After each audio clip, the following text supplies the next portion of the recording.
Bulldozer action पर supreme court ने 13 नवंबर को बड़ा फैसला सुनाया है। साथ ही सुप्रीम कोर्ट ने बुलडोजर से लोगों के घर गिराए जाने को असंवैधानिक करार दिया है। नमस्कार, मैं हूं प्राची खंडेलवाल और सुप्रीम कोर्ट ने बुलडोजर एक्शन पर क्या क्या कहा, साथ ही क्या गाइडलाइंस जारी किए, ये सब कुछ आपको इस वीडियो में बताऊंगी। तो सुप्रीम कोर्ट ने बुधवार को बुलडोजर एक्शन पर रोक लगाने की मांग करने वाली याचिका पर अपना फैसला सुनाया। अदालत ने अपने फैसले की शुरुआत में कहा कि अपना घर हो, अपना आंगन हो, इस ख्वाब में हर कोई जीता है। इंसान के दिल की ये चाहत है कि अपना घर कभी ना छूटे। फिर कोर्ट ने आरोपियों के खिलाफ इस याचिका पर सुनवाई करते हुए कहा कि उसने संविधान में दिए गए उन अधिकारों को ध्यान में रखा है जो राज्य की मनमानी कार्रवाई से लोगों को सुरक्षा प्रदान करते हैं। शीर्ष कोर्ट ने कहा कि कानून का शासन ये सुनिश्चित करता है कि लोगों को ये पता हो कि उनकी संपत्ति को बिना किसी उचित कारण के नहीं छीना जा सकता। सुप्रीम कोर्ट की बी.आर. गवई और जस्टिस के.वी. विश्वनाथन की बेंच ने ये फैसला सुनाया। अपने फैसले में जस्टिस गवई ने कहा कि किसी का घर उसकी उम्मीद होती है। हर किसी का सपना होता है कि उसका आश्रय कभी ना छीने।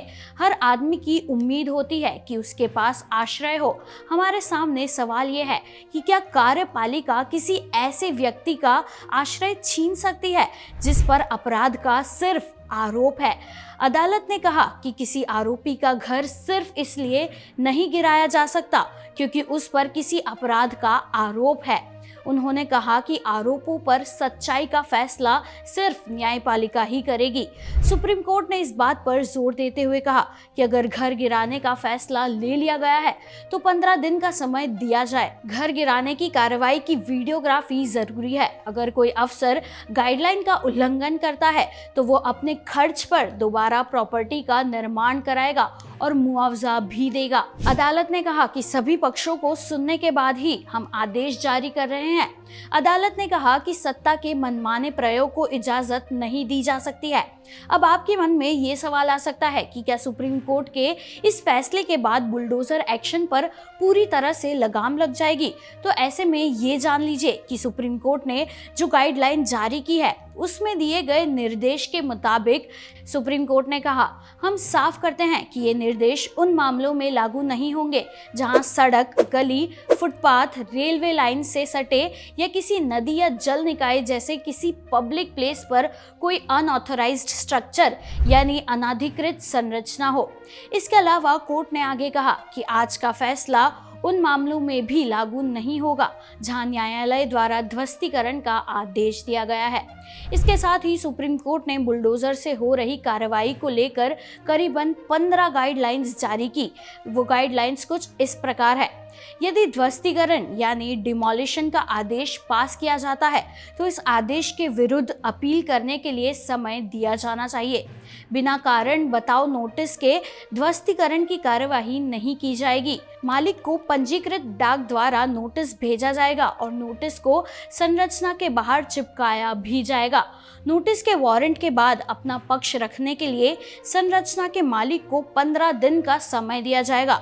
नोटिस से वारंट देने के बाद कलेक्टर और जिला मजिस्ट्रेट द्वारा सूचना भेजी जाएगी। कलेक्टर और डीएम द्वारा नगर पालिका भवनों के ध्वस्तीकरण आदि के प्रभारी नोडल अधिकारी नियुक्त करेंगे। नोटिस में उल्लंघन की प्रकृति, निजी सुनवाई की तिथि और किसके समक्ष सुनवाई तय की गई है निर्दिष्ट डिजिटल पोर्टल उपलब्ध कराया जाएगा जहां नोटिस और उसमें पारित आदेश का विवरण उपलब्ध कराया जाएगा।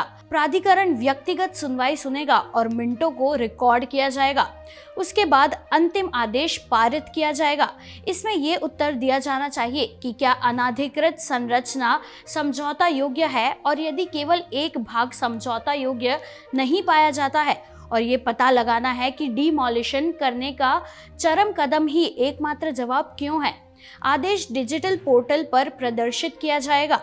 आदेश के 15 दिनों के भीतर मालिक को अनाधिकृत संरचना को ध्वस्त करने या हटाने का अवसर दिया जाएगा और केवल तभी जब अपीलीय निकाय ने आदेश पर रोक नहीं लगाई है तो ध्वस्तीकरण के तरफ बढ़ेंगे। डिमोलिशन की कार्रवाई की वीडियोग्राफी की जाएगी। वीडियो को संरक्षित किया जाना चाहिए। डिमोलिशन रिपोर्ट नगर आयुक्त को भेजी जानी चाहिए। सभी निर्देशों का पालन किया जाना चाहिए।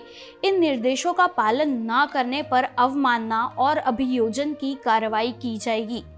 अधिकारियों को मुआवजे के साथ ध्वस्त संपत्ति को अपनी लागत पर वापस करने के लिए उत्तरदायी ठहराया जाएगा। सभी मुख्य सचिवों को निर्देश दिए जाने चाहिए। बता दें कि उत्तर प्रदेश, मध्य प्रदेश और राजस्थान में लगातार बुलडोजर एक्शन के बाद जमीयत उलेमाए हिंद ने सुप्रीम कोर्ट में याचिका लगाई थी। आरोप लगाया था कि बीजेपी शासित राज्यों में मुसलमानों को निशाना बनाया जा रहा है और बुलडोजर एक्शन लिया जा रहा है। केंद्र सरकार ने दलील दी थी कि कोर्ट अपने फैसले से हमारे हाथ ना बांधे। किसी की भी प्रॉपर्टी इसलिए नहीं गिराई गई है क्योंकि उसने अपराध किया है। आरोपी के अवैध अतिक्रमण पर कानून के तहत एक्शन लिया गया है। इस वीडियो में बस इतना ही। वीडियो पर आपकी राय हमें कमेंट बॉक्स में जरूर बताइए और सब्सक्राइब कीजिए न्यूज कनेक्ट। देश दुनिया की हर बड़ी खबर देखिए हर घंटे नई खबर के साथ सिर्फ आपके अपने चैनल न्यूज कनेक्ट पर। न्यूज कनेक्ट यानी खबरों से आपका कनेक्ट। न्यूज कनेक्ट को लाइक करें और सब्सक्राइब करें ताकि आप रहें हर वक्त हर खबर से अपडेटेड।